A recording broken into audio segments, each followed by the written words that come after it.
ଏଇଟା ଆପଣଙ୍କର 2021 ପଡ଼ିଥିଲା।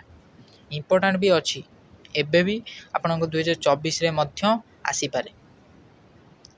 ଓକେ, ତ ଆପଣମାନେ ୟାକୁ ବି ମଧ୍ୟ ନୋଟ୍ କରି ରଖନ୍ତୁ। +3 ଫାର୍ଷ୍ଟ ସେମିଷ୍ଟାର ୟୁନିଟ୍ 1ର ଯେଉଁ ଆମର ଅଛି ଇମ୍ପୋର୍ଟାଣ୍ଟ 7 ମାର୍କିଆ କୋଶ୍ଚିନ୍, ଯେଉଁଟାକି ୟୁନିଟ୍ 1ର ଇମ୍ପୋର୍ଟାଣ୍ଟ, ଯାହାକି ଆପଣମାନଙ୍କର ପ୍ରିଭିୟସ୍ର କୋଶ୍ଚିନ୍ ଆସିଥିଲା, 2022 ମସିହା କୋଶ୍ଚିନ୍ ଆସିଥିଲା, ଆଉ ଆପଣଙ୍କର 2024ରେ ବି ଏଇ କୋଶ୍ଚିନ୍ ଆସିବ। ତ ୟୁନିଟ୍ 1ର ଇମ୍ପୋର୍ଟାଣ୍ଟ କୋଶ୍ଚିନ୍ ଜାଣିବା ଉଚିତ, କାହିଁକିନା ତୁମେ ଫାର୍ଷ୍ଟ ଇୟର୍ ପିଲାମାନେ ଆଉ ତୁମର କ'ଣ ଏଇ ଯେଉଁ ଅଛି ଆମର EVS ବା ଏନଭାଇରନମେଣ୍ଟାଲ ଷ୍ଟଡିଜ୍ ଯାହା ଅଛି ACC ଯେଉଁ ଅଛି ଆମର, ତାର କ'ଣ 7 ମାର୍କିଆ ଇମ୍ପୋର୍ଟାଣ୍ଟ କୋଶ୍ଚିନ୍, ଯାହାକି 2024ରେ ମଧ୍ୟ ଆସିବ। ତ ଆପଣମାନେ ୟାକୁ ଏବେଠୁ ନୋଟ୍ କରି ଯିଏ ନ ରଖୁଛି ସେ କ'ଣ ସେତେବେଳକୁ କିଛି ବି କରିପାରିବନି। ତ ଏବେଠୁ ଆପଣମାନେ ନୋଟ୍ କରି ରଖନ୍ତୁ। ଆଉ ୟୁନିଟ୍ 1ରେ କିଛି ବି ପଢ଼ିବା ଦରକାର ନାହିଁ, କିଏ କ'ଣ ପଢ଼ିଲା କିଛି ବି ଏବେଠୁ ପଢ଼ିକିନି ରଖନ୍ତୁ, ଆଉ ଏବେଠୁ ନୋଟ୍ କରିକିନି ରଖନ୍ତୁ। କିଏ କ'ଣ ପଢ଼ିଲା ଭୁଲିଯାଅ। ଓକେ, ତ ଏବେଠୁ ଆପଣମାନେ ଟାର୍ଗେଟ୍ ରଖନ୍ତୁ କି ମୁଁ ଇମ୍ପୋର୍ଟାଣ୍ଟ କୋଶ୍ଚିନ୍ 7 ମାର୍କିଆ ସବୁ ମୁଁ ଯାହା ବି କହୁଛି ଆପଣ ତାକୁ ନୋଟ୍ କରିକିନି ରଖନ୍ତୁ। ଓକେ, ତ ଚାଲନ୍ତୁ ଦେଖିବା କ'ଣ ଦେଇଛି। ପ୍ରଥମେ ଦେଇଛି କ'ଣ, ଜଳ ପ୍ରଦୂଷଣ କହିଲେ କ'ଣ ବୁଝ, ଏହାର କି କୁପ୍ରଭାବ ମାନବ ସମାଜ ଉପରେ ପଡ଼ିଥାଏ ଓ ଏହାକୁ କିପରି ପ୍ରତିହତ କରିହେବ ସଂକ୍ଷେପରେ ବର୍ଣ୍ଣନା କର। ତ ଏଇଟା ଆପଣଙ୍କର ବାରମ୍ବାର ଏଇ ଯେଉଁ କୋଶ୍ଚିନ୍ଟା ଅଛି ଆସିଥାଏ। ତ ଆପଣମାନେ ୟାକୁ ଯଦି ଏବେଠୁ ନୋଟ୍ କରି ରଖୁଛନ୍ତି ତାହେଲେ ଆପଣମାନଙ୍କୁ କିଛି ବି ଅସୁବିଧା ହେବ ନାହିଁ। ଆଚ୍ଛା, ତ ଆପଣମାନଙ୍କର କ'ଣ ନା ଆପଣଙ୍କର 2021 ମସିହାର କୋଶ୍ଚିନ୍ କ'ଣ ଆସିଥିଲା ନା ଜଳ ପ୍ରଦୂଷଣ କାରଣ। ଓକେ, ଜଳ ପ୍ରଦୂଷଣ କାରଣ ତା ବି ଅଛି ଏଇ କୋଶ୍ଚିନ୍ରେ ଆପଣ ଦେଖିବେ। ଆଉ କାରଣ, ପ୍ରଭାବ, ନିୟନ୍ତ୍ରଣ ଉପାୟ ଗୁଡ଼ିକ ଉଲ୍ଲେଖ କର, ଏମିତି ଆସିଥିଲା। ଓକେ, ତ ଆଜି ସବୁ ଦେଖିଦେବା କ'ଣ ସବୁ ଅଛି। ତ ଚାଲନ୍ତୁ ଦେଖନ୍ତୁ, ଆଉ ନୋଟ୍ ସମସ୍ତେ କରନ୍ତୁ। ଓକେ, ଦେଖ, ଜୀବଜଗତ ବଞ୍ଚି ରହିବା ପାଇଁ ଜଳ ଏକାନ୍ତ ଆବଶ୍ୟକ। ଆମ ପୃଥିବୀରେ ଏହା ସର୍ବାଧିକ ପ୍ରାକୃତିକ ସମ୍ପଦ ଅଟେ। ଆମ ଶରୀରର ଆବଶ୍ୟକ 6ଟି ଉତ୍ପାଦନ ମଧ୍ୟରୁ ଜଳ ଅନ୍ୟ ଏକ ଉତ୍ପାଦନ କି ନାହିଁ। ଜୀବଜଗତ ବଞ୍ଚିବା ପାଇଁ କ'ଣ ନିହାତି ଭାବରେ ଜଳ ଆବଶ୍ୟକ କି ନାହିଁ।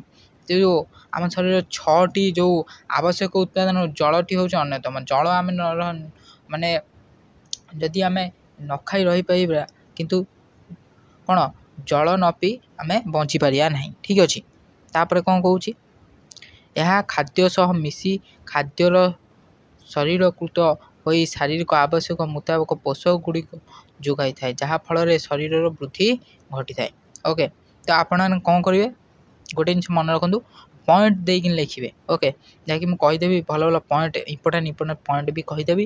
ତ ଆପଣମାନେ ପଏଣ୍ଟ ଦେଇ ଲେଖିଲେ ଆପଣଙ୍କର ଭଲ ମାର୍କ ଦିଆଯିବ।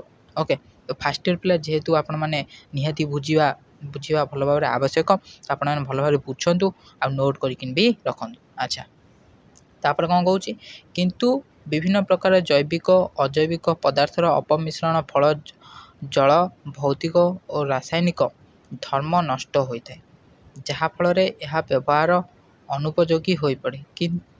ଏହି ପ୍ରକ୍ରିୟାକୁ ଜଳ ପ୍ରଦୂଷଣ କୁହାଯାଏ। ଦେଖିଲ, ଜଳ ପ୍ରଦୂଷଣ କାହାକୁ କୁହାଯାଏ, ଏଇଠି ବାହାରି ପଡ଼ିଲା। ଓକେ, ସାଧାରଣତଃ ନିମ୍ନୋକ୍ତ ପ୍ରଦୂଷଣ ଗୁଡ଼ିକ ଦ୍ୱାରା ଜଳ ପ୍ରଦୂଷିତ ହୋଇଥାଏ। ତ ଇଏ ଯେଉଁ ରହିଲା, ଆପଣମାନେ ଆକୁ ଲେଖିବେ, ତାପରେ ଯାହା ଦେଇଥିବ ଆପଣମାନଙ୍କୁ ପଏଣ୍ଟ ଦେଇ ଲେଖିବେ। ଓକେ, ପ୍ରଥମେ ଲେଖିବେ ଜଳଟା କିପରି ପ୍ରଦୂଷିତ ହେଉଛି କି ନାହିଁ। ତ ୟାକୁ ଯା ଆପଣ ଲେଖିଦେଲେ, ତାପରେ ଲେଖିବେ କ'ଣ, ଜଳଟା କିପରି ପ୍ରଦୂଷିତ ହେଉଛି। ଦେଖନ୍ତୁ, ଫାର୍ଷ୍ଟ ପଏଣ୍ଟ ଲେଖିବେ ନାଳ ନର୍ଦ୍ଦମାରେ କିପରି ପ୍ରଦୂଷିତ ହେଉଛି ଦେଖନ୍ତୁ, ଆଉ ନୋଟ୍ କରିକି ବି ରଖନ୍ତୁ। ଓକେ, ଘରୋଇ କାର୍ଯ୍ୟରେ ବ୍ୟବହୃତ ଜଳ ନାନାଦି ଅପରିଷ୍କାର ପଦାର୍ଥ ସହିତ ନିଷ୍କାସିତ ହୋଇଥାଏ। ଲୁଗା ସଫା, ବାସନ ସଫା, ଘର ପରିଷ୍କାର, ରୋଷେଇ ଇତ୍ୟାଦିରେ ବ୍ୟବହୃତ ହୋଇଥିବା ଜଳ, ସାବୁନ, ଡିଟରଜେଣ୍ଟ, ସୋଡ଼ା, ଅନ୍ୟାନ୍ୟ ଅପରିଷ୍କାର ଜୈବିକ ଓ ଅଜୈବିକ ପଦାର୍ଥଗୁଡ଼ିକ ସହିତ ମିଶି ଜଳକୁ ଅପରିଷ୍କାର କରିଥାଏ। ଏସବୁ କ'ଣ, ଏସବୁ ମିଶିକିନି ଜଳକୁ ଅପରିଷ୍କାର କରିଥାଏ। ଏହି ଜଳ ନାଳ ନର୍ଦ୍ଦମାର ନିର୍ଗତ ହୋଇ ପରିଶେଷ ନଦୀ, ପୋଖରୀ, ହ୍ରଦ, ସମୁଦ୍ର ସହିତ ମିଶି ପ୍ରଦୂଷିତ ହୋଇଥାଏ। କ'ଣ ଏଇ ଯେଉଁ ସବୁ ଆମେ ସବୁ ଜିନିଷ ସବୁ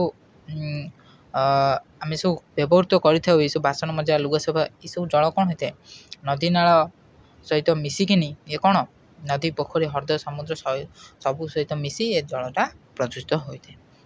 ଓକେ, ଏଥିସହିତ ମଧ୍ୟ ଦୂଷିତ ଜଳ ନାନା ପ୍ରକାର କ'ଣ ବୀଜାଣୁ ମିଶି ରହିଥାନ୍ତି, ଯାହାଫଳରେ ଏହା ମଧ୍ୟ ପ୍ରଦୂଷିତ ହେବାର ଏକ ମୁଖ୍ୟ କାରଣ। ଯେଉଁ ବୀଜାଣୁ ଗୁଡ଼ିକ ରହିଥାନ୍ତି ମିଶିକିନି ତାହା କ'ଣ ପ୍ରଦୂଷିତ କରାଇଥାଏ କି ନାହିଁ। ଆଚ୍ଛା, ତାପରେ କ'ଣ କହୁଛି, ସହରାଞ୍ଚଳ ପାଇଖାନା ଏବଂ ଘରୁ ବାହାରୁଥିବା ମଇଳା ଜଳ ପ୍ରାକୃତିକ ନାଳ ଦ୍ୱାରା ଯାଇ ବିଭିନ୍ନ ଜଳାଶୟରେ ମିଶିଥାଏ। ଏହି ଦୂଷିତ ଜଳ ମିଶ୍ରଣରେ ଜଳାଶୟ ପ୍ରଦୂଷିତ ହୋଇଥାଏ, ଫଳରେ ଏହା ବ୍ୟବହାର ଉପଯୋଗୀ ହୋଇନଥାଏ। ଓକେ, ତ ଇଏ କ'ଣ କଲେ 1 ନମ୍ବର ପଏଣ୍ଟ ନାଳ ନର୍ଦ୍ଦମା। ଓକେ, ତ ଆପଣଙ୍କର କ'ଣ 7ଟା ପଏଣ୍ଟ ଲେଖିବାକୁ ପଡ଼ିବ। ତ ଏଠି ଅଛି କେତେଟା 6ଟା 7ଟା ପଏଣ୍ଟ ଅଛି, 9ଟା 11ଟା ପଏଣ୍ଟ ଅଛି। ତ ଆପଣମାନଙ୍କୁ କ'ଣ ଇମ୍ପୋର୍ଟାଣ୍ଟ ପଏଣ୍ଟ ସବୁ ଲେଖିବାକୁ ପଡ଼ିବ, ଯାହାକି କ'ଣ ଯିଏ ଖାତା ଦେଖୁଥିବେ ସେ ଜାଣିବା ଦରକାର ଯେ ଯାହା ପିଲାଟା ଠିକ୍ ଠାକ୍ ଲେଖିଛି କି ନାହିଁ। ଆଚ୍ଛା, ତାପରେ ବି ଆମେ ଦେଖିବା କ'ଣ ତାର ଯେଉଁ ଜଳ ପ୍ରଦୂଷଣର ପ୍ରଭାବ, ତା ସାଙ୍ଗେ ଜଳ ପ୍ରଦୂଷଣ ନିୟନ୍ତ୍ରଣ, ୟାକୁ ସବୁ ବି ମଧ୍ୟ ଦେଖିବା। ଓକେ, ତ ଏବେଠୁ ନୋଟ୍ କରି ରଖନ୍ତୁ, ଯେଉଁମାନେ ଦେଖୁଛନ୍ତି ଭଲ ଭାବରେ ବୁଝନ୍ତୁ। ଓକେ, ତା 2ୟ ନମ୍ବର ପଏଣ୍ଟ ଦେଖନ୍ତୁ, ଏଇଟା ମଧ୍ୟ ଇମ୍ପୋର୍ଟାଣ୍ଟ, ଅଳିଆ ଆବର୍ଜନା ଏସବୁ କେମିତି କ'ଣ ଜଳ ସବୁ ପ୍ରଦୂଷିତ ହୋଇଥାଏ ତା ଦେଖନ୍ତୁ। ଅଳିଆ ଆବର୍ଜନା ଦ୍ୱାରା ବି ଜଳ ପ୍ରଦୂଷିତ ହୋଇଥାଏ। ଆଚ୍ଛା, ମଫସଲ ସହରାଞ୍ଚଳ ଅଳିଆ ଆବର୍ଜନା ସାଧାରଣ ନିକଟବର୍ତ୍ତୀ ଜଳାଶୟରେ ଲୋକମାନେ ଫିଙ୍ଗି ଦେଇଥାନ୍ତି। ଏହି ଅଳିଆ ଆବର୍ଜନା ବିଭିନ୍ନ ପଚାସଢ଼ା ପନିପରିବା, ଅଦରକାରୀ ଗଛ ଲତା, ପତ୍ର, ମଲା ଜୀବଜନ୍ତୁ, ଗୋବର, ମଳମୂତ୍ର, କ'ଣ ରୋଗୀର ଛେପ, ଖଙ୍କାର, ଏପରିକି ବିଭିନ୍ନ ସଂକ୍ରମିତ ରୋଗର ମୃତ୍ୟୁ ମନୁଷ୍ୟ ଆଦି ଥାନ୍ତି। ଏସବୁ କ'ଣ ଯେଉଁ ଆମର ଯେଉଁ ମଫସଲ ବା ସହରାଞ୍ଚଳ ଏହିସବୁ କାରବାର ହିଁ ହୋଇଥାଏ କି ନାହିଁ। ଯେଉଁ ଅଳିଆ ଆବର୍ଜନା ଫୋପାଡ଼ି ଦେଉ, ଆପଣମାନେ କ'ଣ ଯେଉଁ ଧରନ୍ତୁ ଆପଣମାନେ ଗୁପଚୁପ୍ ଖାଇଲେ କି ଆମର କ'ଣ ଦହିବରା ଖାଇଲେ ଯେତେବେଳେ ଯାଉଛନ୍ତି କଲେଜକୁ, ଯେତେବେଳେ ଖାଉଛନ୍ତି କି ନାହିଁ, ତ ସେତେବେଳେ କ'ଣ କରୁଛନ୍ତି ନା ସେ ଯେଉଁ ଠୁଙ୍ଗା ଗୁଡ଼ା ସବୁ କେଉଁଠି ଫୋପାଡ଼େ, ସେ ଅଳିଆ ଆବର୍ଜନା କ'ଣ ସେସବୁ ଫୋପଡ଼ା ହେଇଯାଉଛି କେଉଁଠି ନାଳ ନର୍ଦ୍ଦମାରେ ସବୁ ଫୋପଡ଼ା ହେଇଯାଉଛି।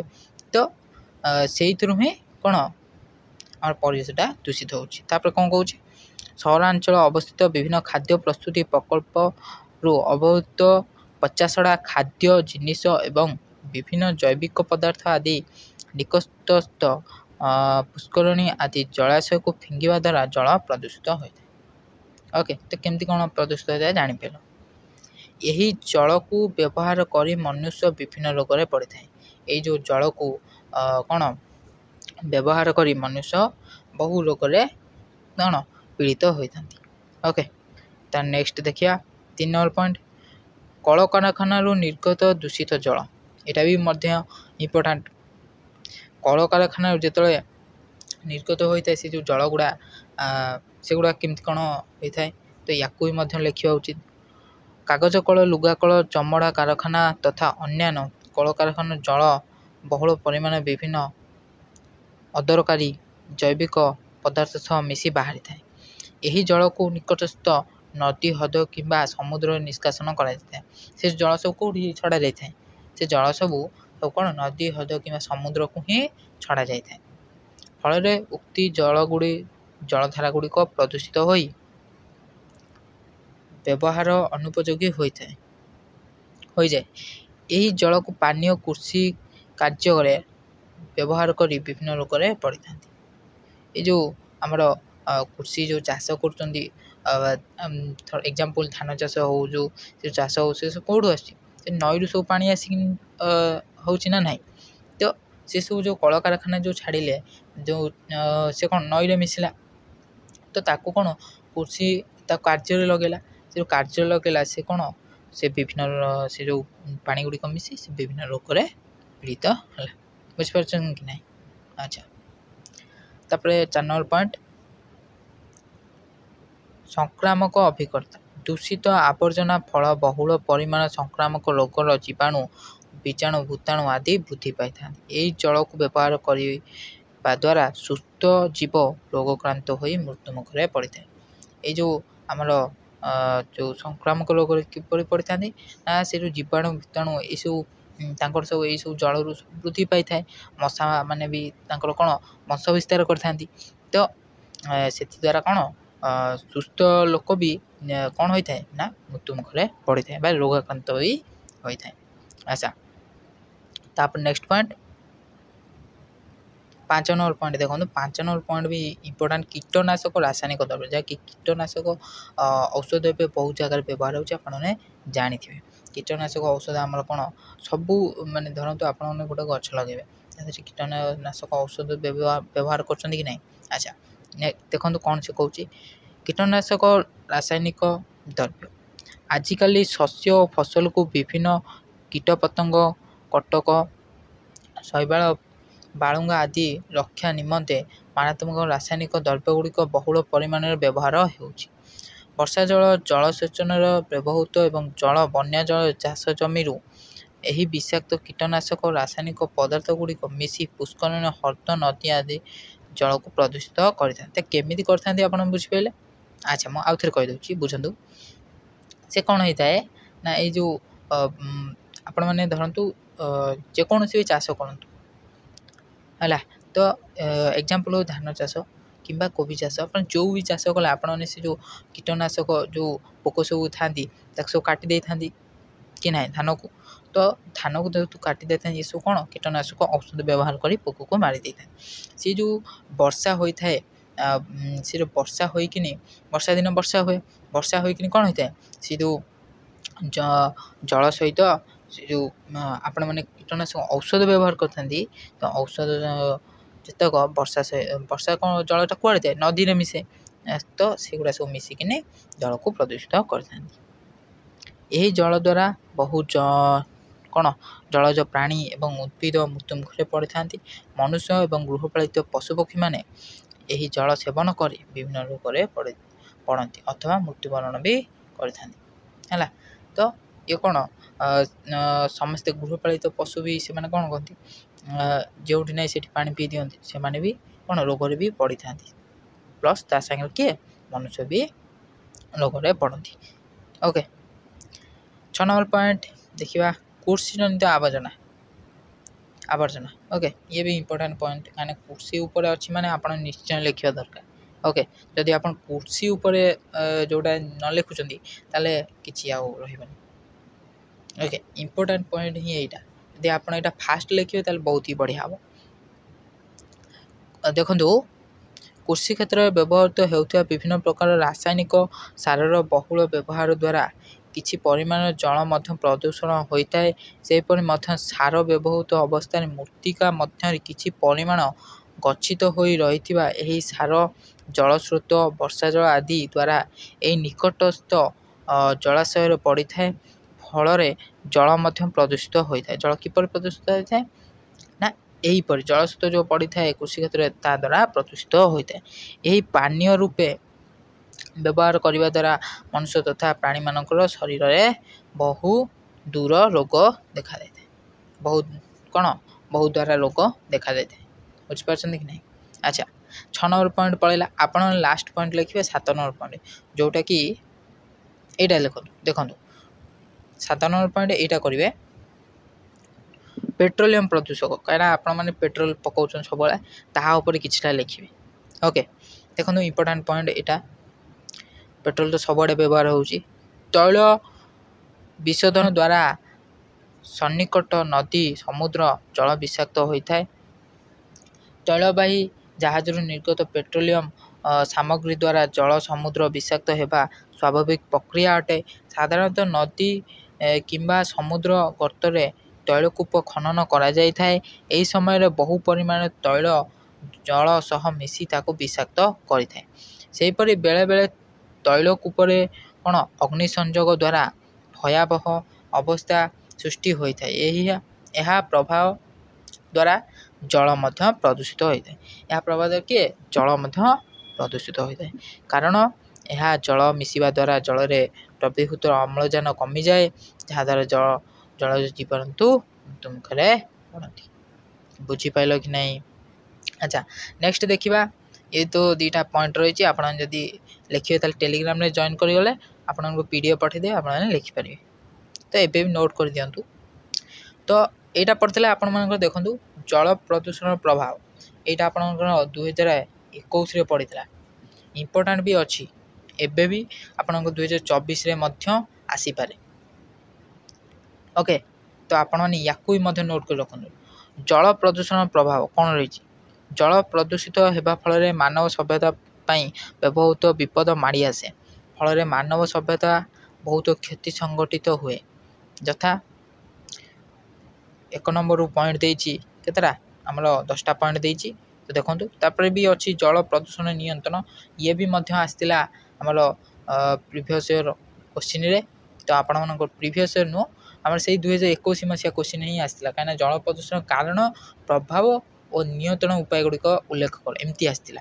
ओके तो सबू भी बुझेबी तो प्रथम आपण मैंने बोरिंग हो जाते जदि आपण मैंने किछटा देखि नियंतु ओके तो समस्त मुझे गोटे कथा कही रखुची जे समस्ते 12th फेल मूवी जाए देखूँ क्लास पर 12th फेल मूवी जो देखी ना जो जो मैंने देखी ना समस्ते 12th फेल मूवी देखूँ समस्त स्टूडेंट इम्पोर्टेंट आउ किछटा आपण मैंने भी शिखिपारे ओके तो देखूँ प्रथम पॉइंट जलर प्राकृतिक अवस्थार परिवर्तन घटी थाए दूषित जल द्वारा गृह कार्य बाधाप्राप्त होता है जल प्रदूषण द्वारा मृत्यु माछ चिंगुड़ी कंकड़ा आदि खाई मनुष्य एवं अन्य प्राणी माने मृत्युवरण करते जल जो कौन माछ चिंगुड़ी सब बाहरी थाए कंकड़ा बाहरी थाए ताकू कौन मनुष्य खाई थाए ता द्वारा भी कौन ना मनुष्य मृत्यु मुखरे पड़ी थाए अच्छा तब नेक्स्ट पॉइंट जलज प्रदूषण जलज जीव मान मृत्युर कारण होता है विभिन्न संक्रामक रोग प्रदूषित जल द्वारा व्यापी थाए दूषित जल सेवन द्वारा मनुष्य सह अन्य प्राणी माने रोगग्रस्त भी होता है तो ये रहा इम्पोर्टाट आप नेक्स्ट भी पॉइंट भी लिखिपारे किसी असुविधा ना जिते लिखे आपको भल ओके तापर देखूँ जल प्रदूषणर नियंत्रण है जहाँकि ये भी आसला 2021 तो आप भल देखूँ prevention of water pollution okay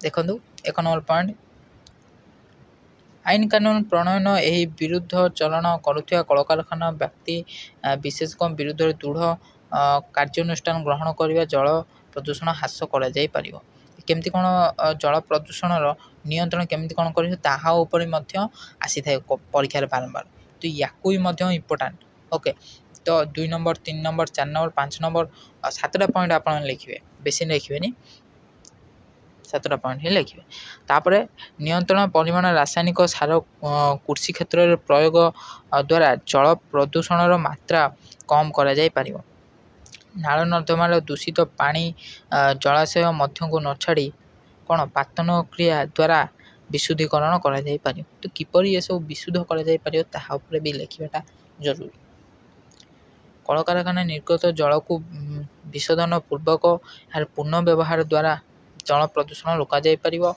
5 number point कीटनाशक रासायनिक द्रव्यर आवश्यकता अनुଯାयी नियंत्रण व्यवहार केतेकांशरे जल प्रदूषण ह्रास घटाई थाए ओके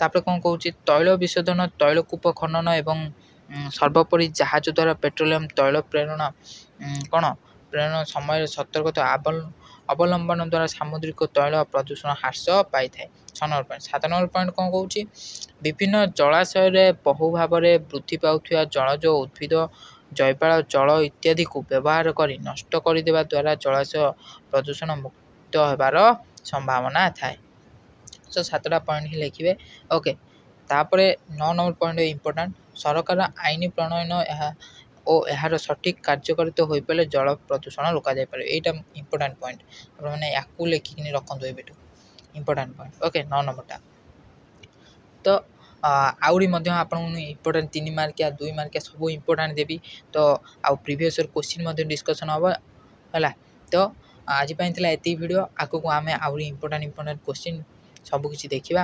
ତ ଯେପର୍ଯ୍ୟନ୍ତ ଯେଉଁମାନେ କ'ଣ ଟେଲିଗ୍ରାମରେ ଜଏନ୍ ହୋଇଯିବେ। ଆଜି ପାଇଁ ଥିଲା ଏତିକି ଭିଡ଼ିଓ ଯଦି ଭଲ ଲାଗିଥିଲା ଭିଡ଼ିଓକୁ ଲାଇକ୍ କରିବେ, ଚ୍ୟାନେଲକୁ ଏଭଳି ଆଗକୁ ଭିଡ଼ିଓ ଦେଖିବା ପାଇଁ ସବସ୍କ୍ରାଇବ୍ କରିବେ। ଜୟ ହିନ୍ଦ, ବନ୍ଦେ ମାତରମ୍।